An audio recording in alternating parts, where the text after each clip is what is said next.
Fala, galera. Vamos acompanhar aí a turma do Sport Center analisando o jogo Internacional e Corinthians.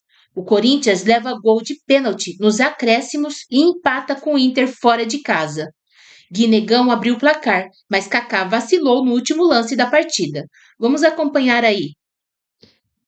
Volta com muito desta rodada de quarta-feira do Campeonato Brasileiro. Empate no Beira-Rio entre Inter e Corinthians.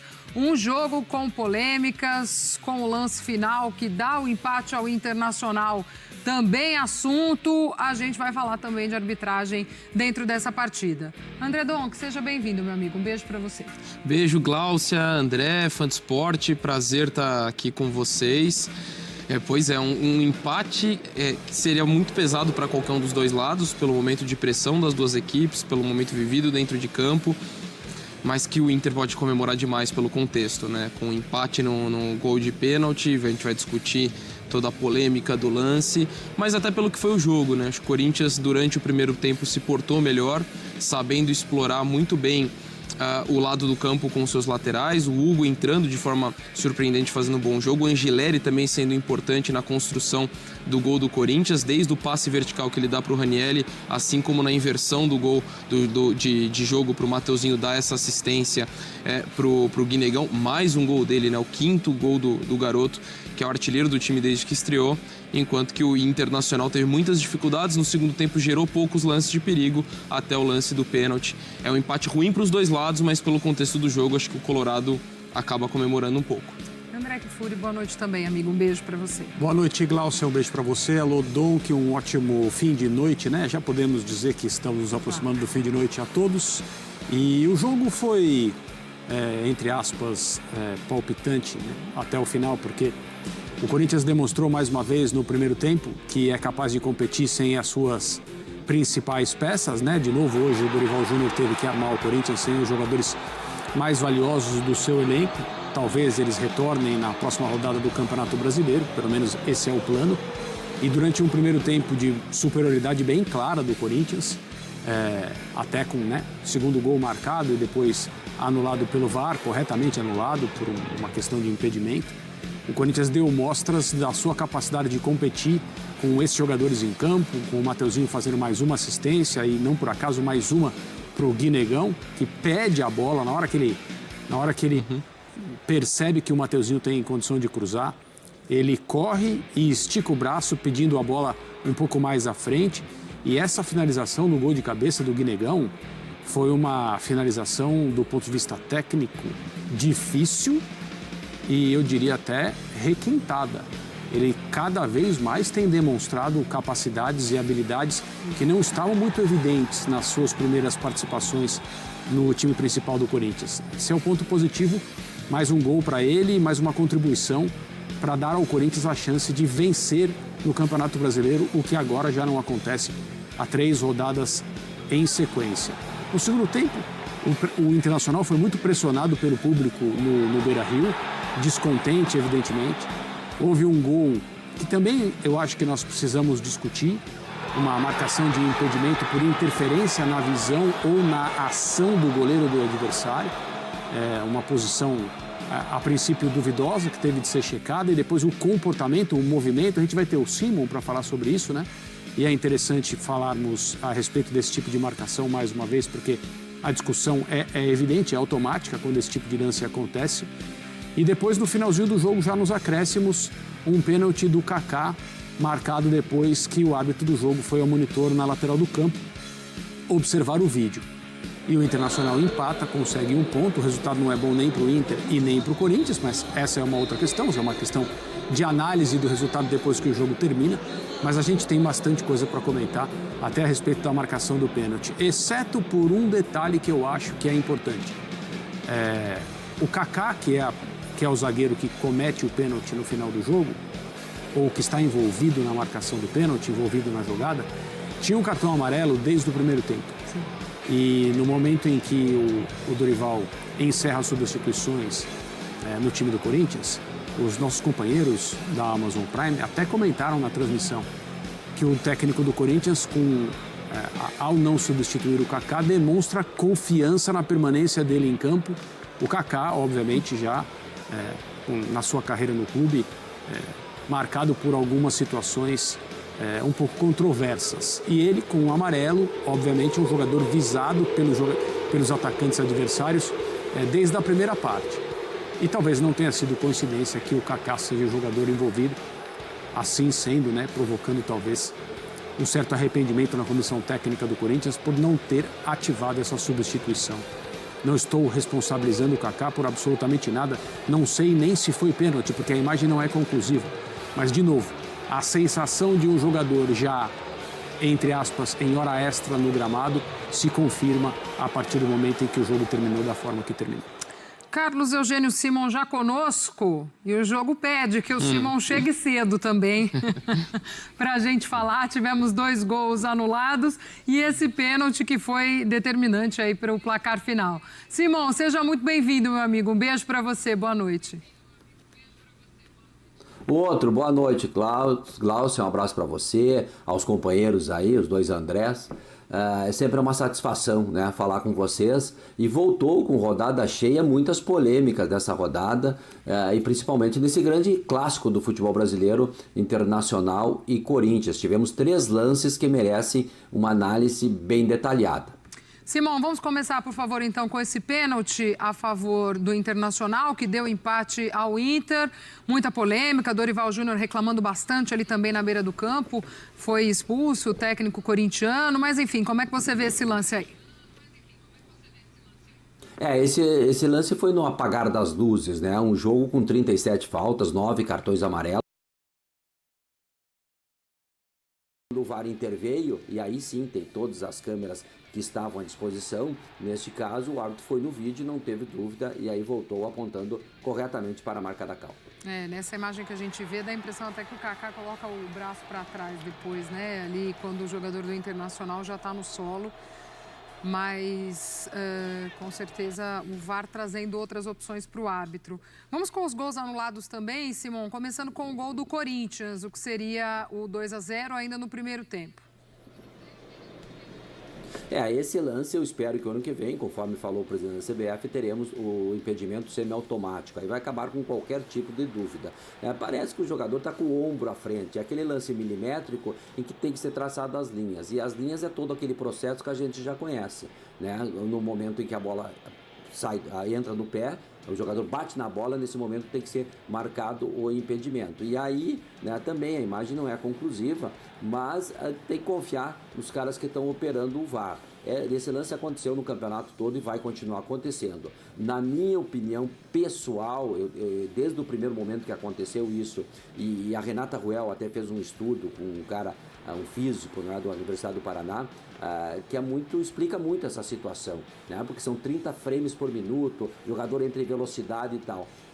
Do jeito que é operado no Brasil, e eu vou manter a minha coerência nos meus comentários, eu validaria todo esse tipo de gol, né? Mas o VAR, evidentemente, aí eles que mexem lá, operam a questão do replay, enfim, e aí marcam esse tipo de impedimento. Não é o primeiro, vários já gols foram anulados por um fio de cabelo, por a ponta do nariz, a ponta da chuteira, em que a ferramenta não é 100%, né? Então tem essa questão dos frames, em que você pode colocar um pouquinho para frente, um pouquinho para trás, no momento em que é tocada a bola, e aí deixa o jogador impedido ou não.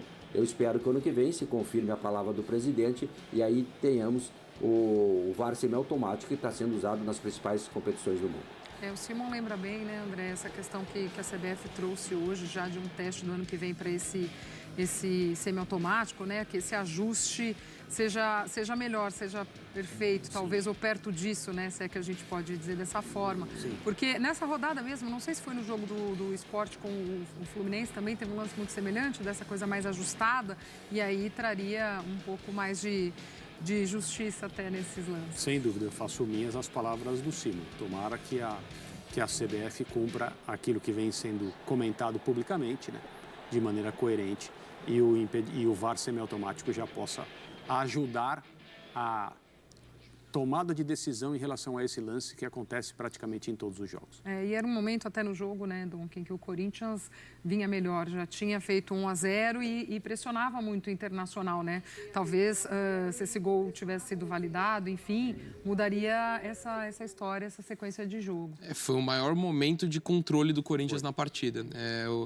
Eu digo o segundo tempo ali, o Corinthians não correu riscos, mas assim, ali no primeiro tempo foi onde o Corinthians teve o controle da partida, dentro da sua proposta, conseguindo escapar da marcação do Inter e tendo uma boa saída de bola com a sua linha de 3, especialmente com o Angileri, e encontrando espaço com os laterais. Acho que essa foi a grande virtude do Corinthians, né? Com a ausência de Garro, de Memphis, de Yuri Alberto, explorando os laterais, algo parecido que aconteceu também em uma vitória fora de casa contra o Vasco, em São Januário, onde os laterais também foram fundamentais. Esse teria o gol do Hugo, no outro teve a assistência do Mateuzinho, e por isso que fica a frustração para o torcedor do Corinthians por esse detalhe. E eu concordo com o Simon e com o André. A gente não vai, acho que é uma perda de tempo ficar discutindo qual é o frame, acreditar em quem está lá operando, que tirou o frame mais adequado possível, mas a gente nunca vai ter uma conclusão exata até que se tenha um impedimento semiautomático.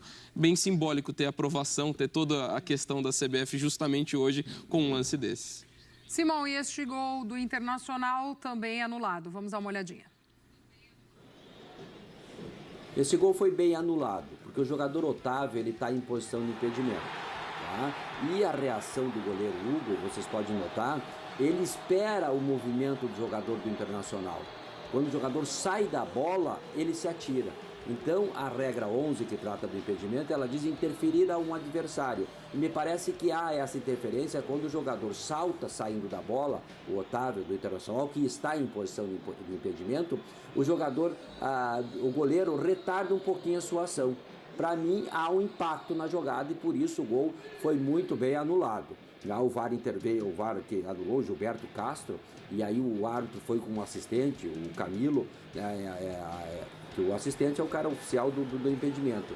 Chama ele e os dois corretamente anularam o gol. Para mim, gol, houve a interferência, sim, do jogador Otávio na ação do goleiro Hugo. Portanto, gol bem anulado.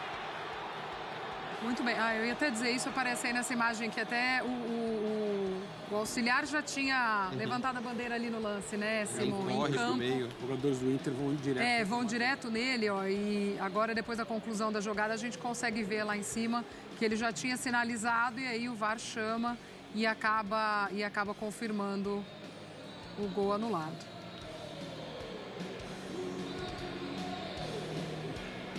Boa. Simão, muito obrigada, meu amigo, por estar conosco, por trazer aí também os esclarecimentos deste Internacional e Corinthians, que também foi agitado para a arbitragem.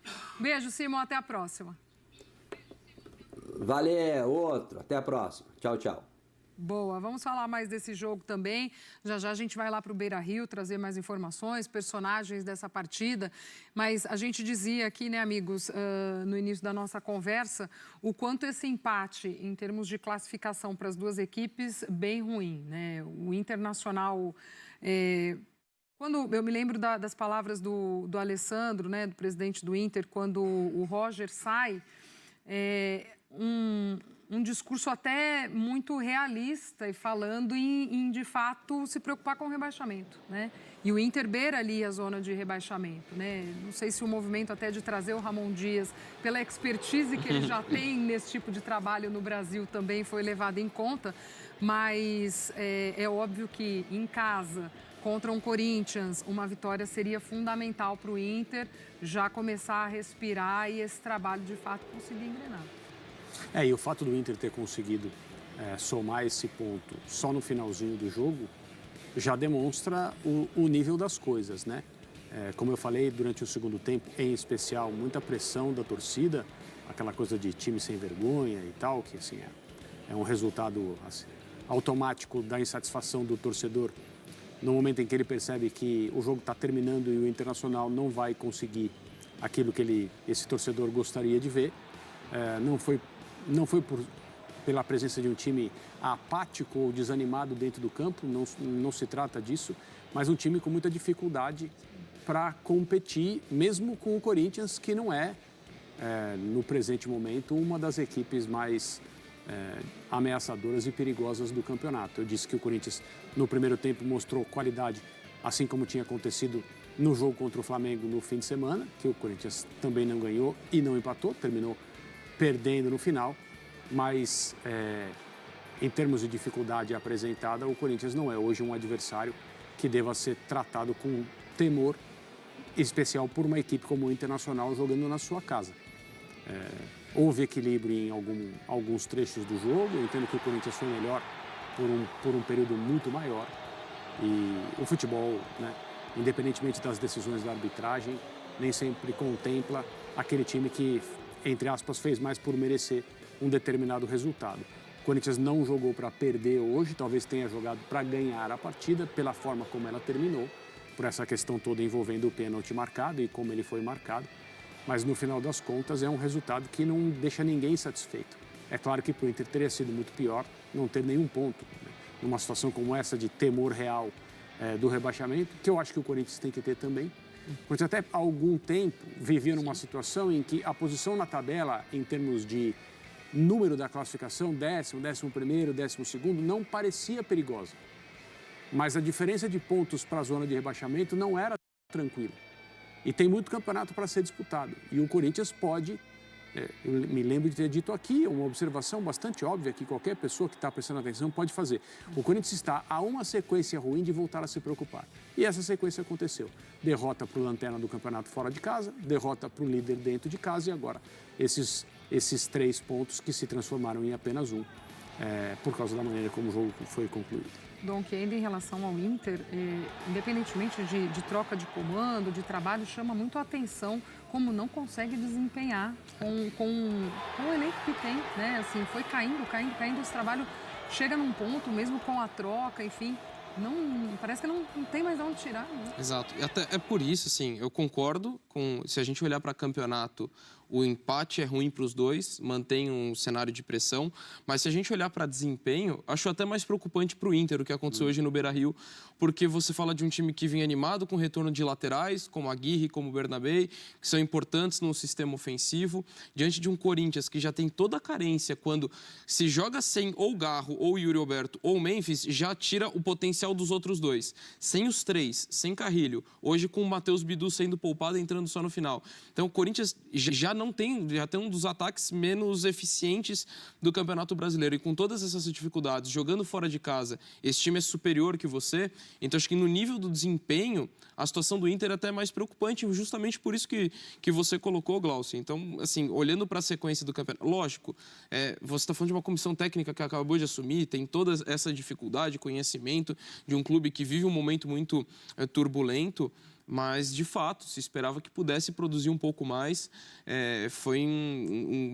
Acho que o único momento ali que o Inter deu uma boa impressão foram os 5 minutos iniciais. Empilhou 3 finalizações, uma delas até do Alan Patrick, que passa muito perto, num chute no contrapé ali do Hugo. Isso. Mas Bola que vem da esquerda, né? Exatamente. Acho que cruzamento rasteiro do Bernabé e só. A situação do pênalti no final, mas foi um time que de fato, acho que olhando o desempenho muito abaixo do que poderia fazer, apesar de todo momento complicado e de mudança de comissão técnica. O empate do Inter sai já nos acréscimos desse jogo, mas antes disso a torcida já tinha começado a protestar no Beira-Rio, né? O Internacional ia perdendo o jogo, essa questão toda que a gente está discutindo também do que o time não apresenta. A gente tem aí as imagens, né, da torcida protestando. Aí encontrou o Alessandro Barcelos, né, presidente do clube.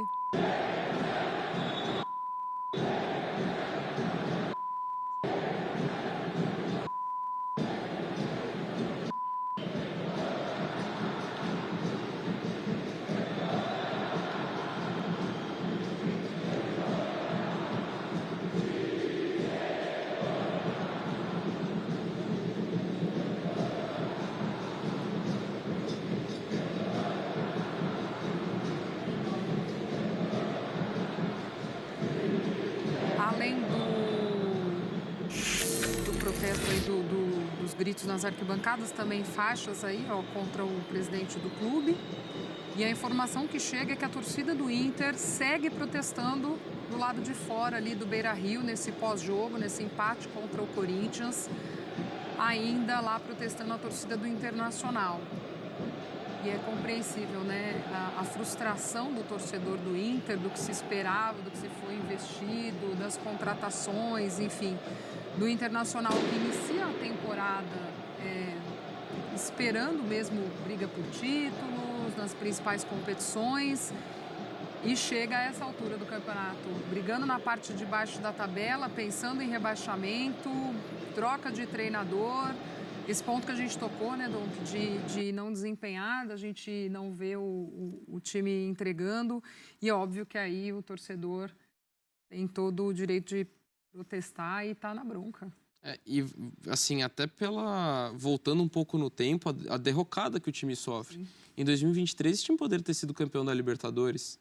Naquela eliminação com o Fluminense, perfeitamente pelo nível de atuação, como desempenhava, tem um desempenho de oscilação na temporada passada, mas termina com uma arrancada que, tudo bem, ali é mais no sonho, mas em algum momento o torcedor se permitiu até sonhar com uma arrancada para o título brasileiro, pelo segundo turno espetacular que faz sob o comando do Roger, mas vai para uma Libertadores com uma perspectiva muito positiva, que trouxe alguns nomes consagrados, ainda que a gente fala de investimento, mas sempre foi um elenco um tanto quanto desequilibrado, mas sempre teve uma expectativa alta lá desde 2023, e foi caindo. Ano passado tem uma oscilação, mas arranca no segundo turno.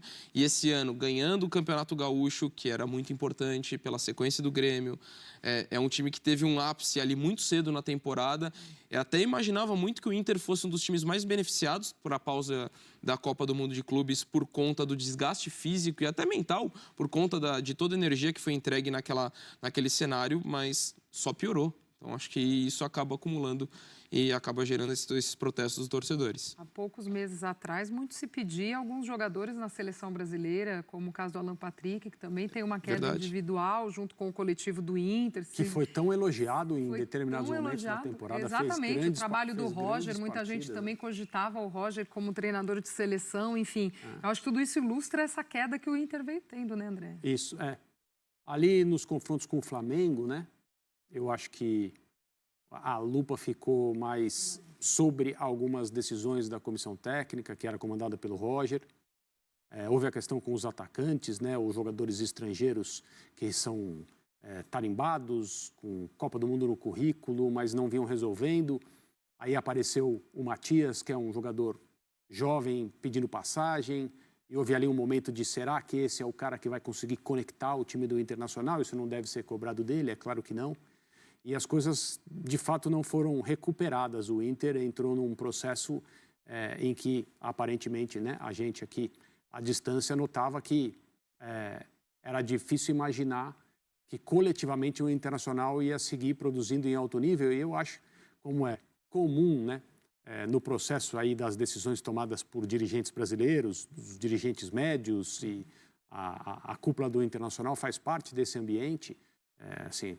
É um pouco de mais do mesmo, muita terceirização das responsabilidades para o que se vê em mídia social, para o que se ouve e vê em estádios. Esses protestos certamente vão gerar alguma repercussão, os protestos de hoje, né? Mas não são novidade na temporada.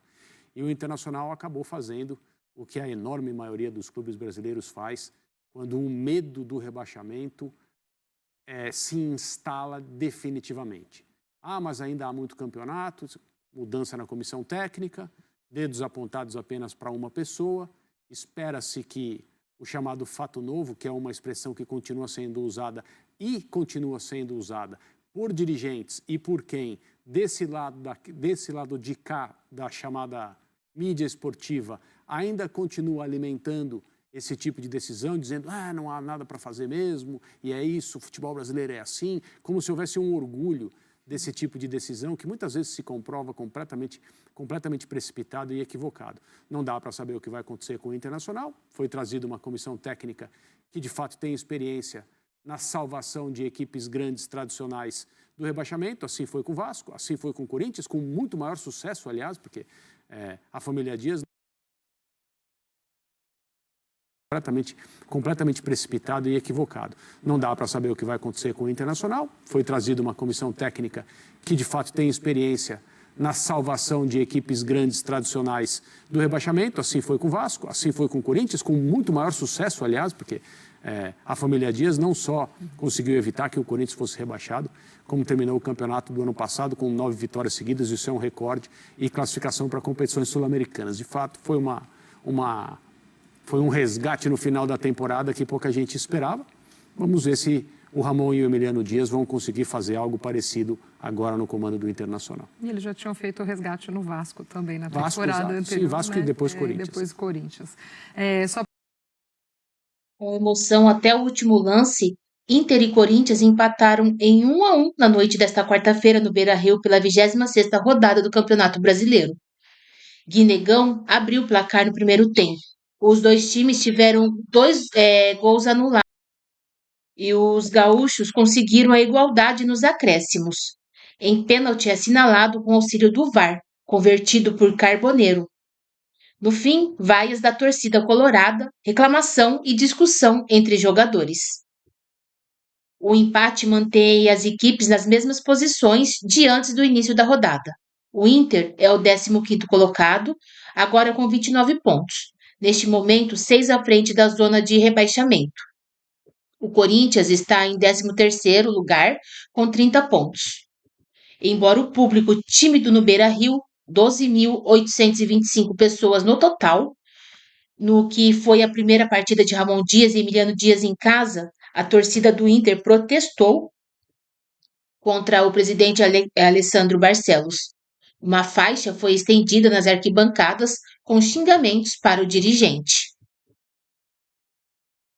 Os dois times voltam a campo no sábado pela 27ª rodada do Campeonato Brasileiro. Às 18h30, novamente no Beira-Rio, o Inter recebe o Botafogo. Mais tarde, às 21 horas, o Corinthians enfrenta o Mirassol na Neoquímica Arena.